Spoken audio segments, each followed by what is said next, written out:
Hey guys, I'm getting ready to pack for my trip from US to Hong Kong with the whole family. And in today's video, I want to share what we packed for the carry-on bags for our trip. We've done our fair share of long-haul flights throughout the years, with and without kids, and ranging age from like 6 months to now 6 years old, with obviously evolving needs, and so we've had plenty of trial and error when it comes to packing. In general, we like to pack as lightly as possible because we'll have the kids with us and there are only so many adult free hands. Let me show you the whole list of things that we're bringing first, and then I'll tell you how I like to organize them. First, obviously we have our passports. This we like to keep in a Ziploc bag. I know this one is so gnarly from years of use, and I see no reason to get a new one. I like to keep all 5 of our passports together in the same bag because really only one adult needs to be handling these. The other person has to keep the eyeballs on the 3 children. The Ziploc bag is not the prettiest, but it serves the purpose. We'll have our phones, which obviously will go in our pocket. My husband will also bring a wallet and keep extra cards and cash. But for me, this is it. This is my wallet situation. And I really don't need to bring that many cards. Make sure you bring one that has no foreign transaction fee. It would be this one for me. And I like having a Visa or MasterCard option for that, just for general use, because outside of the US, American Express is actually not as universally accepted. I like to bring the Gold card also because it just has really good multipliers. Not entirely necessary, but I like it. And then the Business Platinum is mainly for lounge access.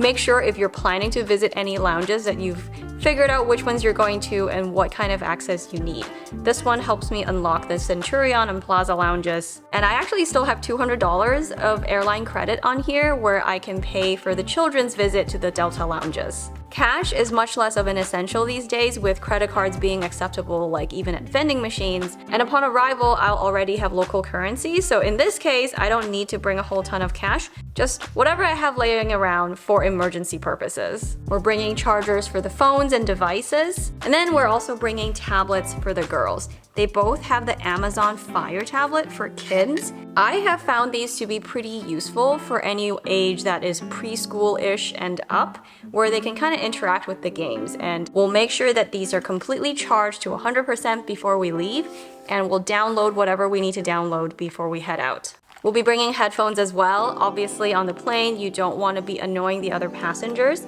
So these are for the girls, and we'll have AirPods for ourselves as well. We also have this headphone splitter guy that basically plugs into the headphone jack of whatever device and then splits into I think 2 or 3 potential multiple users. I know we have it somewhere. I need to find it before we finalize packing. Those are pretty cheap if you're interested, from Amazon. And then we're bringing the Samsung tablet for, honestly, I think it'll realistically just be for extra shows that will not have enough space to be loaded onto the girls' tablets, because realistically, I don't think my husband or I will have a lot of time for just entertainment.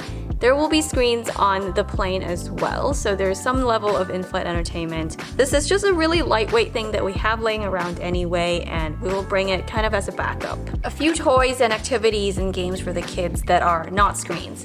At some point, they'll have to rest their eyes, and also the 1-year-old is not going to be able to use a tablet, so he'll need some other kind of entertainment. So for him, we have some cars. He has a few favorites, luckily not very heavy. And then for the girls, they like these games, and I like that these are just really lightweight. This one might be a little noisy depending on their mood, but it's overall a fun game. I love that neither of these games will be completely unplayable if you were to lose any cards, because chances are you will drop 1 or 2 cards at some point during a journey, and these will still be very well playable even if we lost some of it. Lastly, for entertainment, we'll have a bag of crayons and then a couple notebooks for them to draw in. Let me just double check we have blank pages. Okay, we're good to go there. All right, moving on to some of the more baby hygiene type stuff. So obviously we have a whole bunch of diapers. This is not even all of it. I generally like to pack roughly 1 diaper for every 2 hours of travel time from door to door. So for us, that's a little over 24 hours. I'd say at least 12, just to be safe. And this should sufficiently budget for if you had any delays while you're sitting on the plane, or if there's a flight that got canceled. Any of the above, I think this should be a pretty safe amount. We'll have wipes, obviously. We got all these random sample packs from who knows when, so we'll use all of these up. We also have a diaper rash ointment, as well as this tube of steroids. And don't worry, I am a pharmacist, I know what I'm doing, but this is such a useful thing for a diaper rash that's like a full-blown rash, or if there's any skin irritation on anybody, this is amazing. I'll also be bringing a couple hand sanitizer packets of wipes. There are just so many surfaces on planes, and the kids are gonna eat off of them, they're gonna be like laying their heads on them, and so planes are germy, so I like to prepare for that. And then this is a roll of like, they're kind of like doggy poop bags, but a little bit bigger to hold diapers. I always feel so bad throwing like a poop diaper, either on a plane trash or like even just in the airport. I just feel so bad for the person who has to change this out. And so this has a little bit of a scent, and it kind of masks some of the nastiness and makes me feel a little bit better. It could also come in handy if anyone has an accident, there's any like soiled clothing that needs to be contained separate from everything else. For myself, I also like to have just extra hair ties because sometimes the dryness of the airplane just kind of like makes my hair really staticky, and then it clings to my face and I get really annoyed. It's a whole thing, and so I like having extra hair ties around. And the girls also sometimes want a hair tie for the exact same reason, so 3 would be a good quantity to have. Vaseline is a really nice to have for the plane because it works as a lip balm, it works as anything like dry hands, dry cuticles, whatever. This is such a good multi-purpose thing. Hand cream, obviously, because it's so dry on the plane. There is only a little bit left, but I think we can make it work for this flight. I also have a couple lipsticks just to not look completely ridiculous. My bar is pretty low when traveling with children on an international flight. I am not trying to impress anybody, but this is a nice to have if I just wanted to look semi-reasonable. Just in case medicine.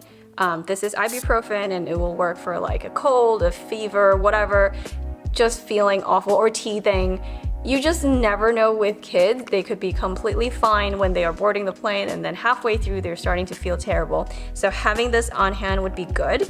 And obviously you need a syringe to draw it up and give it to the kids. And I know I showed you a lot of liquids, but for TSA rules, medicines and kid juices and milk and all of those things, they don't actually count towards the liquid requirement. So right now, the only thing that counts is actually the hand cream, which is so small, and I'm not even gonna put this in a little plastic bag because there are no other liquids. Speaking of liquids, this brings me to the food and drink category. It's so important to have enough snacks for everyone just because when people are hangry, it'll make a long journey even harder. We do intend on eating all the meals that are served on the planes and also taking advantage of all the airport lounges and filling up where we can. But you never know with kids. They might be in a picky mood and they might not eat the things that are available. And then also, last time I was flying to Japan and I was like so looking forward to the cup noodle snack that they usually bring out in the middle of the flight. It's kind of like my unhealthy craving that once I sit on a plane, on a trans-Pacific flight, immediately I think of cup noodles. But for whatever reason, it could be just budget changes after COVID, they didn't have cup noodles and I was so disappointed. All they had were these like really sad plastic wrapped muffin things that looked like they came from a gas station. It was fine, but it wasn't what I was craving, and overall I found the meals last time to be rather low calorie and not that tasty. We are flying a different airline this time and on premium economy, so fingers crossed that that isn't the case, but hey, I've learned my lesson, I'm gonna be prepared this time. So we have these pouches, this one is apples, blueberries, and oats. And then we've got the squash pears and apricots one that mainly the 1-year-old's gonna eat. They also have just basic apple sauces. I have to keep in mind that some of them only like certain flavors, so I have enough of each kind. There are yogurt pouches that are a little more nutritious, I suppose. It has a little bit of protein. 4 grams. We've got these fig bars that we got from Costco. Again, they each like a different flavor. Just an extra fruit bar, a goldfish, you can't really go wrong with that. This one actually came from a Delta lounge. There is a grab and go section and we just saved it from last time. We will probably end up getting more of these, but you know what? Let's just bring all the things. We also have these granola bars that are pretty tasty that I wouldn't mind eating. And then we have these room temperature stable milks. Again, there should be milk on the plane, there should be milk at the airport, but you never know, like what if we are stuck on the runway for like 2 hours and there is no service and we can't get up because the seatbelt sign is on, all those things. It's always good to just have a few of these on hand. And we also bring our own milk bottles and our own sippy cup just because the 1-year-old isn't that good at drinking from a cup yet. And on a normal day, I'm all for trying and being self-sufficient and all the Montessori things, but on a plane, let's just not spill and need changing clothes multiple times. Lastly, in the food and drink category, we bring an empty bottle that we will fill up at the airport. Most airports should have a water dispenser situation that is after TSA, and you are totally allowed to bring in an empty bottle as long as there are no liquids in it. If you're enjoying this video so far, I would really appreciate a thumbs up on the video so that other people who are packing for a trip with their family can also see it. And if you think there is anyone who could use these tips, feel free to share the video with them. Moving on, I also like to bring an extra set of clothes for everyone in the family. I've only ever had to change the kids, thankfully, knock on wood, but I have a friend whose son just started to develop this kind of motion sickness situation where every flight he starts to like feel nauseous, and there have been a couple of times where he has vomited. He's bigger now and he can like handle using a bag, but I have another friend who was traveling with young kids and her daughter threw up a couple times on the plane, and obviously the parents' outfit was soiled as well and she wished she would have had an outfit to change into, and that is not a situation that I'd like to find myself in, so better safe than sorry. Next, we have my laptop and the camera, which is over here, and I can't pack it yet until I'm done with this. I would love to be doing some editing with my computer and filming with this camera on the plane, but realistically, it's probably not gonna happen. The reason I bring this with me on my carry-on is just because they're easily damaged and I don't want to lose it or somehow damage my stuff by checking them in a bag. For similar reason, I'll also be bringing any jewelry with me, either in the carry-on or just kind of wear them if they're not like obnoxious and loud and uncomfortable. Sleep-related items-wise, the only thing we're bringing is this pacifier for my 1-year-old. This kind of helps him fall asleep a little bit, and it's also kind of like a signal to him. Like if I give this to him, he'll be like, oh, it's time to sleep, isn't it? The girls would love to bring stuffies and their own blanket, but I always kind of struggle with like, okay, we just got off this really germy plane. Do I wash the stuffy? I kind of don't want to deal with that whole thing. And so as a rule, we just haven't been doing that, and they seem to be just fine. I know other people who also bring eye patches and neck pillows, anything that makes them feel more comfortable on the plane. To be honest with you, our entire family is very lucky and we can fall asleep anywhere. And honestly, I am just so tired on average anyway, and especially on a long flight, that I don't think I'll need anything to help me fall asleep. So putting it all together, we put all of our baby related stuff, so like the diapers, the wipes, the milk bottles, the room temperature milks, his toys, my hand cream, that sort of thing, into this kind of diaper bag looking bag that I got from Amazon 6 years ago at this point. She has definitely seen some better days. The button is gone, but it still works, and I love how it has so many compartments to kind of separate out all the things, and especially this back one right here. This one is coins.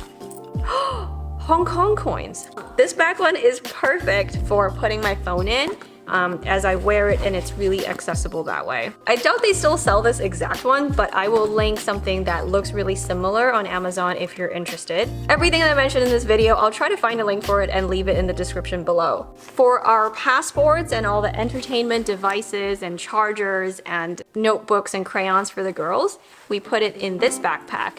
This one we got also, I think, close to 10 years ago now, and it's a bag from Puma, and it's been through the whole world with us. I feel like I have so many amazing memories. Oh, extra chargers. I have so many amazing memories with this bag. It's still holding strong. I think we'll get many more years out of this one. This one does not have as many compartments, so it's best for like bigger items like the heavier tablets. My husband usually wears this one and I wear the other one because this one's the heavy one. This carry-on roller bag is strictly for things that I don't plan to use, like the spare clothes, knock on wood I'm not using, and then the laptop and the camera will all fit in here. We'll also be taking off our thicker jackets once we leave the frozen tundra, and we'll stuff them in here as well. This bag is from Paravel and it's their Aviator Mini with my initials on it. This one they actually really kindly gifted me and I love it. It's really gorgeous with the leather accents and the color is amazing. The zippers are so smooth and the wheels rolling on the thing is also really smooth. I love the organization and compartments inside, and the fabric feels really luxe as well. And then the last bonus thing is that it's made from recycled material, which I think is super awesome. And then lastly, we have our double stroller. The one we have is the UPPAbaby G-Link, and it has really served us well, and usually we put the younger two kids in it and then have the older one walk, but we have also kind of switched it up and have the older kids sit in it, and technically each seat has a weight limit of 55 pounds, and so knowing our kids being so skinny, this can probably last till they're like age 10. My favorite thing about this particular stroller is that even though it's super lightweight and it folds up really compact, it still holds up really well. We've gate checked it numerous times, we throw it in the back of the trunk. It's sturdy enough to hang a backpack on the back with the handle, and the kids are definitely not gentle with it, but it's still going really strong. If you have the UPPAbaby Vista, in comparison, yeah, this is not as smooth of a ride if you're going on bumpy roads, but why would you be going on bumpy roads? You're at the airport. Everything should be tiled, everything is smooth. We actually have both of those strollers, and this is the one we end up bringing because it's just so much more convenient. And that's everything we brought for the flight. Of course, we also have multiple checked bags with things in it, but that would be beyond the scope of this video.